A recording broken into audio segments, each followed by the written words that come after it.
आज हम कुणाल कामरा के ऊपर किए गए एफआईआर के कारण, तोड़फोड़ के पीछे की राजनीति, क्या विदेश में भी ऐसा ही होता है और इस तरह की घटनाएं 2014 के बाद की सरकार में कितना आसान हो गया है, इन सभी बातों को तर्क से जानेंगे। नमस्कार। कुणाल कामरा ने ऐसा क्या बोल दिया कि एकनाथ शिंदे को इतना बुरा लग गया? जिस शब्द का इस्तेमाल कुणाल कामरा ने बिना एकनाथ शिंदे का नाम लिए किया है, वही शब्द शिवसेना उद्धव गुट की प्रियंका चतुर्वेदी ने मई 2024 में खुले मंच पर नाम लेकर बोला और लोगों से भी बुलवाया। एकनाथ शिंदे कौन आए तू? कौन आए तू? कौन आए तू? तो उनको जाना जरूरी है, थाने तक आवाज पहुंचना जरूरी है। गद्दार गद्दार ही रहेगा।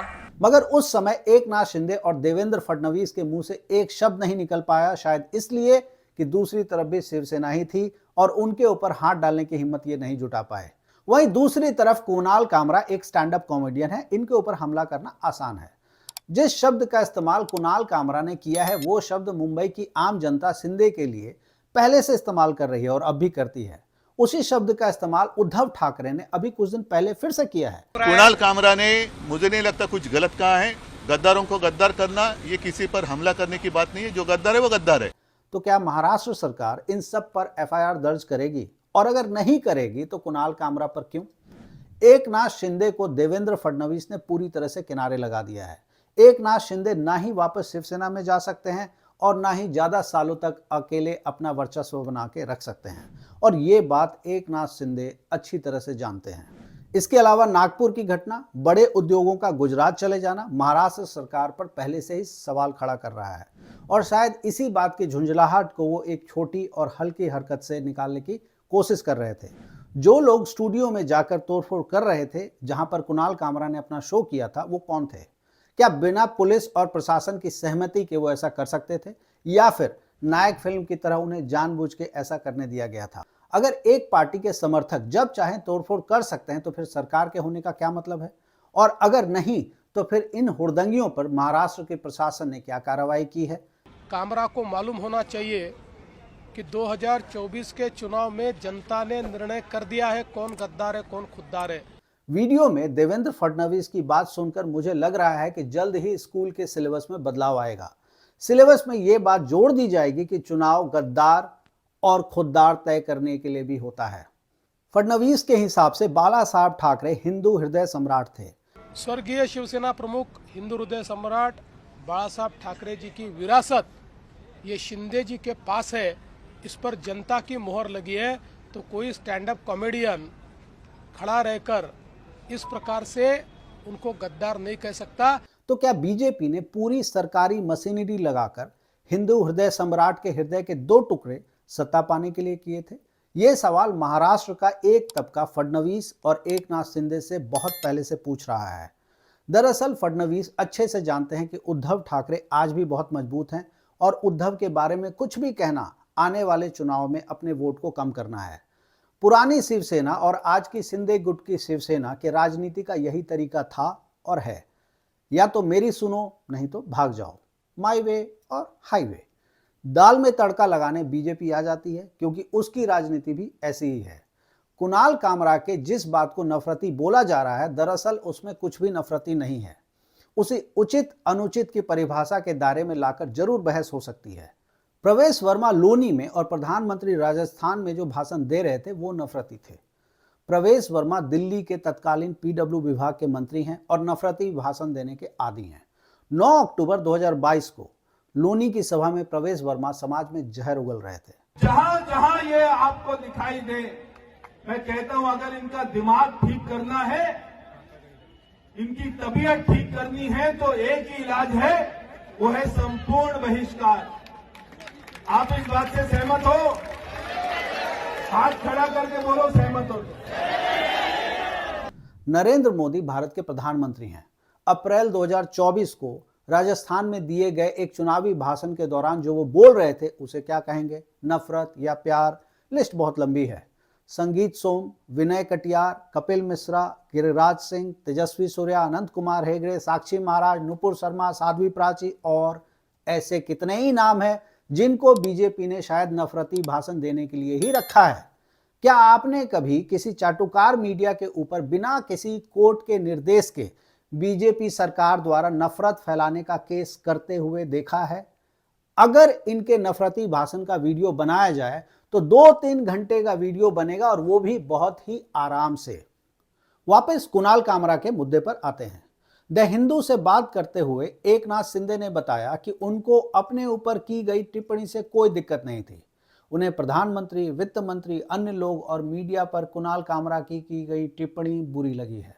आदरणीय प्रधानमंत्री मोदी जी के बारे में क्या बोला है उसने, सुप्रीम कोर्ट के चीफ जस्टिस उनके बारे में क्या बोला है, वो अर्थ मंत्री निर्मला सीताराम जी के बारे में क्या बोला है, केंद्रीय गृह मंत्री अमित शाह जी के बारे में क्या बोला है, कई उद्योगपति के बारे में क्या बोला है, आपके कितने पत्रकार लोगों से तो उसने पंगा लिया है, कई एयरलाइंस ने उसको बैन कर दिया है। अगर गणित के हिसाब से एकनाथ शिंदे की बात को थोड़ी देर के लिए हम सच मान लें, लेट दिस बी ट्रू, तब तो जो एफआईआर कुणाल कामरा पर अभी हुआ है वो बहुत साल पहले हो जाना चाहिए था, क्योंकि इन लोगों पर टिप्पणी तो बहुत पहले से हो रही है। दरअसल एकनाथ शिंदे इन सब के कंधे के ऊपर रखकर अपनी बंदूक को चलाने की कोशिश कर रहे थे। एकनाथ शिंदे के बयान के हिसाब से उनके कार्यकर्ताओं ने जो गुंडागर्दी की है उसमें एकनाथ शिंदे की कोई सहमति नहीं थी। स्टूडियो की तोड़फोड़ के बारे में क्या कहें? देखिए, मैं उसका समर्थन नहीं करता हूँ। ये कार्यकर्ताओं की भावना है।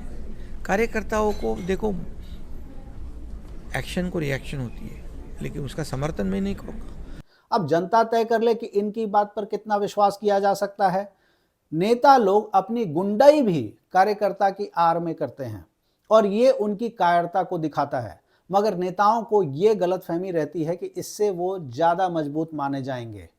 इस तरह की गुंडागर्दी से पुलिस और न्याय व्यवस्था पर से लोगों का विश्वास कम होता है और यही आपके देश या राज्य को अराजकता की तरफ लेकर जाता है। ये हाल अपने आप को विश्व गुरु कहने वाले देश का है। वहीं अमेरिका में ट्रंप के पिछले कार्यकाल के दौरान वहां के कॉमेडियन या अभिनेता वहां के राष्ट्रपति को क्या बोल रहे थे, आप सुन लीजिए। I'm going to say one thing. Fuck Trump. Trump के पिछले कार्यकाल के दौरान अमेरिका के ह्यूस्टन शहर के पुलिस चीफ ने उस समय ह्यूस्टन में चल रहे प्रदर्शन के ऊपर ट्रंप को बहुत साफ और कड़े शब्दों में कहा कि अगर राष्ट्रपति कुछ कंस्ट्रक्टिव यानी रचनात्मक नहीं बोल सकते हैं तो वो अपना मुंह बंद रखें। What should the police be doing now to calm this terrible situation?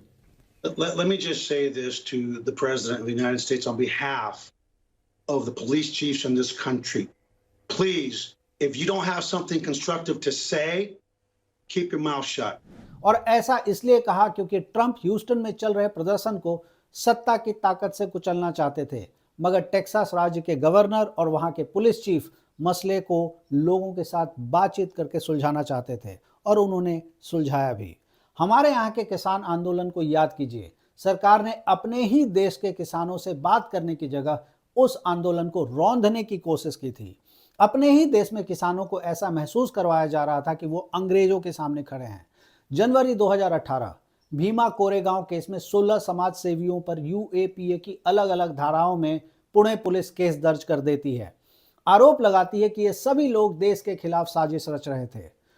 Supreme court ने अलग अलग समय पर पुणे पुलिस की जांच और उसके दावों पर सवाल उठाया है और पुणे पुलिस की अपनी ही जांच के घेरे में आ गई है। 2020 में हाथरस रेप मामले को कवर करने गए पत्रकार सिद्दीकी कप्पन पर यूएपीए की धारा लगा दी जाती है और उन्हें 2 साल के बाद बेल मिलता है। जानकारों का ऐसा मानना है कि योगी आदित्यनाथ नहीं चाहते थे कि दलित और मुसलमानों से जुड़े मामलों को बड़ा होने दिया जाए। 2021 में Dainik Bhaskar, news laundry, alt news के यहाँ इनकम टैक्स का छापा पड़ जाता है।